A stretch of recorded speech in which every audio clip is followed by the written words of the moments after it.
Conley tale is hope of defense. The Atlanta Georgian, Monday, June 30th, 1913. Defense plans to tear down Conley tale ****. This headline appeared on page 3 of the Georgian. Expect to prove Frank innocent by discrediting Negro's story of Phagan crime.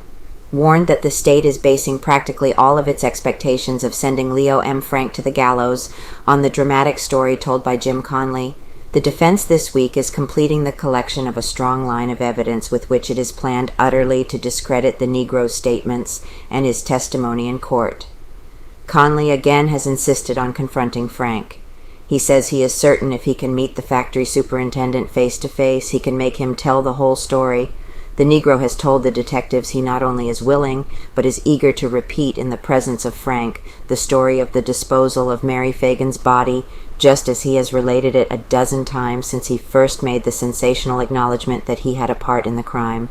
It is regarded as most unlikely that the two will be brought together. Luther Z. Rosser, attorney for Frank, has refused to make any definite statement of his attitude in the matter, but it is known he looks with suspicion on every word and every act of the Negro. He has given the impression that he is not unwilling for his client to face the Negro, but that he regards the courtroom as the proper place for the meeting and the actual trial of Frank as the proper time. For this reason, the dramatic moment when accuser and accused confront each other in all probability will be saved for the time when the legal battle is in progress for Frank's life. Attack planned on Negro. At this time, it is the intention of the defense to begin with the first statements by which Conley connected himself with the case after he had remained silent for 2 weeks following his arrest. Frank's lawyers will take the separate details of the Negro's affidavits one by one and seek to show that in the light of probabilities they are utterly absurd and ridiculous. Particular emphasis will be placed on the fact that the Negro has lied deliberately many times in the stories he has told of his connection with the crime. The defense will take the position that it is most unreasonable for the state, after the Negro has made 2 affidavits admittedly perjuries, to base its case on a third affidavit which it holds is absolutely true. In the firm belief that Conley's renewed demand to be brought face to face with Frank is a mere subterfuge by which the Negro is seeking to shift the blame for the crime, Attorney Rosser is expected to give him a most merciless grilling when he is called to the witness stand by the state. The defense makes no secret of its expectation of breaking down the Negro's tale.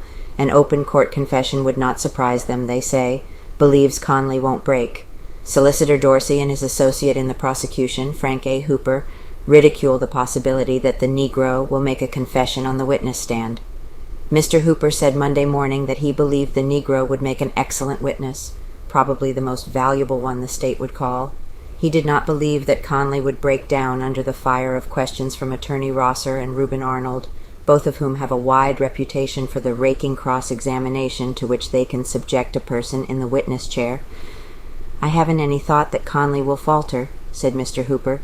"He has told me a clear, straightforward story. The details are fresh in his mind. He cannot be confused, and the court, of course, will not permit him to be intimidated should there be any effort of the sort on the part of the cross-examiners, which I do not anticipate.